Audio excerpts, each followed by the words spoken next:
Nesta semana, nós vamos aprender mais uma lição da Escola Bíblica Dominical. E você é muito bem-vindo para este momento muito especial. A nossa lição é a lição de número 11 essa semana. E fala assim: o amigo e o seu último jantar. O amigo e o seu último jantar. É essa lição que nós vamos aprender essa semana. Mas vamos primeiro orar ao Papai do Céu e agradecer por este momento. Aí onde você está na sua casa, fecha o seu olhinho e vamos falar com o Papai do Céu. Papai do Céu, muito obrigado por este momento para aprendermos a Tua Palavra. Nos ensina, Pai, a Tua Palavra, que nosso coração possa estar aberto para compreender, Pai, para guardar a Tua Palavra nos nossos corações. Nos dá sabedoria, nos ajuda a entender a Tua Palavra. Enche o nosso coração com Teu amor e abençoa cada uma das crianças que estão assistindo neste momento, concedendo a saúde, concedendo paz e alegria. Assim, Pai, eu oro no nome de Jesus. Amém.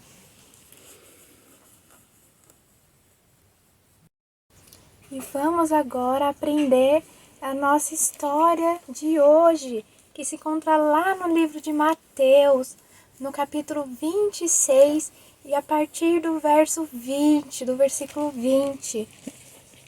E a Páscoa, todos aqui conhecem a Páscoa, né? E a Páscoa nós conhecemos como ovo da Páscoa, chocolate, mas a Páscoa é isso. Na verdade, nessa lição, nós vamos aprender um pouquinho de como a Páscoa começou. E a Páscoa começou com o povo de Deus, lá atrás, num tempo muito, muito antigo. Lá no comecinho, né, do povo de Deus, né, o povo de Deus estava passando por um período muito difícil, por um período de muita dor, de muita tristeza. O povo de Deus estava sendo escravizados, eles eram escravos lá no Egito. E Faraó começava a pedir para que o povo trabalhasse muito, e eles sofriam muito como escravos no Egito. E foi por muito e muito tempo escravizados, mais de 400 anos, sofrendo nas mãos de Faraó.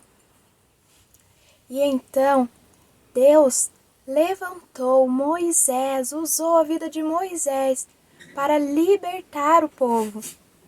Deus pediu para que Moisés desse orientações ao povo, porque Deus iria libertar o povo daquela escravidão, ia tirar o povo daquela escravidão. Então, por meio da vida de Moisés, Deus pediu para que o povo pegasse um cordeirinho, sacrificasse um cordeirinho e usasse o sangue daquele sacrifício para colocar nas portas e nas janelas das casas onde o povo de Deus morava.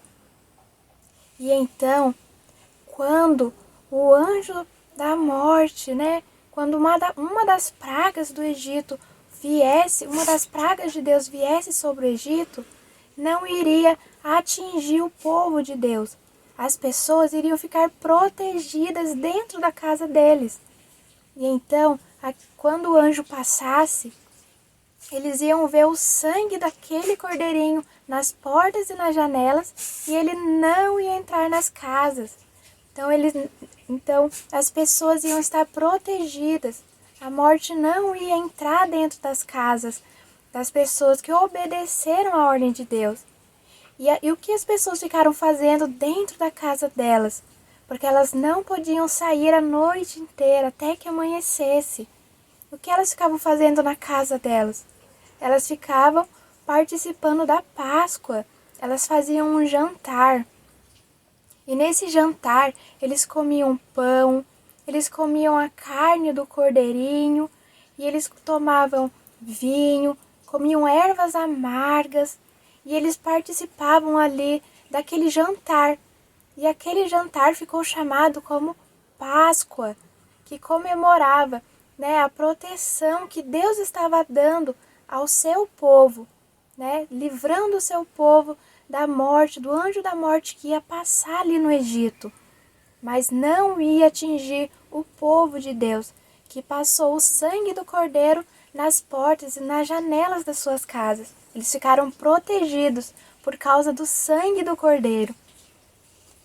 E então, a Páscoa, esse jantar, começou a ser comemorado pelo povo de Deus durante muitas e muitas e muitas gerações, né? Os filhos dos filhos, os netos, os bisnetos, toda a população, todas as pessoas que nasceram depois daquele dia comemoravam a Páscoa para agradecer e festejar a Deus por ter protegido o seu povo. E então, nós vamos aprender hoje que depois de muito, muito, muito tempo, Jesus e os seus discípulos também iam comemorar a Páscoa. E quando estava chegando, né, o tempo de comemorar a Páscoa, que era comemorado todos os anos, né, naquele dia, Jesus e seus discípulos se reuniram também para comemorar a Páscoa. E Jesus pediu para que os discípulos arrumassem a mesa do jantar, né, com o pão, com o vinho, com as ervas, e preparasse a mesa do jantar. E então estavam ali reunidos Jesus e os seus discípulos em volta da mesa. E então Jesus começou a falar com os seus discípulos. E ele disse que estava esperando muito para aquele momento, esperando muito por aquele jantar, porque aquela seria a última Páscoa que ele ia passar com os seus discípulos. Era o último jantar que Jesus estaria, né, participando com os seus discípulos. Antes que acontecesse tudo o que Deus disse que ia acontecer com ele. Ele contou para os discípulos que ele ia morrer e ia ressuscitar.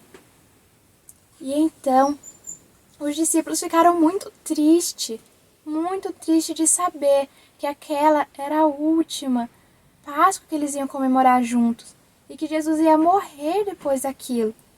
Porque assim tinha que acontecer, estava escrito na palavra de Deus.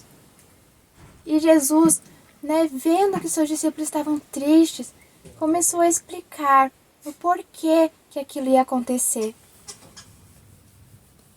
E então Jesus tomou o pão e agradeceu a Deus. Jesus pegou o pão, partiu e disse: comam, este é o meu corpo, que é partido por causa de vocês, que é partido para o bem de vocês. E Jesus deu um pedaço do pão para cada discípulo que estava presente. Depois disso, Jesus pegou o cálice, o copo, o cálice que estava ali, colocou o vinho e disse: este é o meu sangue, que é derramado em favor de muitos, que é derramado para o bem de muitos. É derramado para o perdão dos pecados, para a salvação de muitas pessoas. E então Jesus deu o vinho para cada um dos discípulos beberem. E este foi o último jantar de Jesus com seus discípulos. Mas por que Jesus disse aos discípulos que ele iria morrer e que aquele era o último jantar? Aquela era a última Páscoa. As pessoas, os homens, estavam cometendo muitas coisas que desagradavam a Deus. O coração dos homens estava cheio de pecado, fazendo muitas coisas ruins. E no céu não pode entrar o pecado. O pecado não pode morar no céu, não pode entrar no céu. E Jesus sabia que os homens, as pessoas não poderiam morar no céu, ir para o céu, com o coração cheio de pecado como estava. E por causa disso, Jesus morreu na cruz. Jesus entregou o seu corpo. Jesus entregou o seu corpo e entregou o seu sangue para perdão dos pecados dos homens, para o perdão dos pecados dos homens. E assim, com o perdão, com o sacrifício de Cristo, o sacrifício dele morrer pelos homens, as pessoas agora poderiam morar no céu, morar com Deus lá no céu. E Jesus se sacrificou em uma cruz e morreu no lugar de todos os homens. Morreu no meu lugar e no seu lugar, criança, no seu lugar. Jesus morreu para te salvar e para perdoar os seus pecados e para que você pudesse ter uma vida lá no céu, pudesse morar lá no céu. Vamos agora aprender o nosso versículo da semana. E está lá em 1 Coríntios, no capítulo 5 e no versículo 7, lá no finalzinho. E está falando assim: Cristo, o nosso Cordeiro da Páscoa, já foi oferecido em sacrifício. Cristo, o nosso Cordeiro da Páscoa, já foi oferecido em sacrifício. 1 Coríntios, capítulo 5, versículo 7. Cristo, o nosso Cordeiro da Páscoa, já foi oferecido em sacrifício. 1 Coríntios, capítulo 5, versículo 7. Antigamente, as pessoas precisavam oferecer sacrifícios, matar um cordeirinho para que os pecados fossem perdoados. Mas depois que Jesus morreu por todos nós, não existe mais necessidade nenhuma de nós matarmos um animalzinho para a remissão, para o perdão dos nossos pecados. Porque a morte de Cristo já perdoou todos os nossos pecados e não precisa mais fazer nada. Jesus já nos perdoou. O sacrifício dele foi suficiente. Não precisa mais de outro sacrifício. E é por isso que Cristo, o nosso Cordeiro da Páscoa, já foi oferecido em sacrifício. 1 Coríntios, capítulo 5, versículo 7. E aí, você gostou da nossa história? Gostou de aprender um pouquinho sobre o último jantar de Jesus com seus discípulos? Aprendemos o quanto Deus nos ama a ponto de entregar o seu Filho para morrer por mim e por você, para que nós pudéssemos ter a alegria de morar no céu com Ele. E essa foi a história da nossa semana. Que Deus abençoe a sua vida, que te dê saúde e muita alegria. Que as bênçãos de Deus estejam sobre você e toda a sua casa. Até a próxima semana, um beijão e até mais!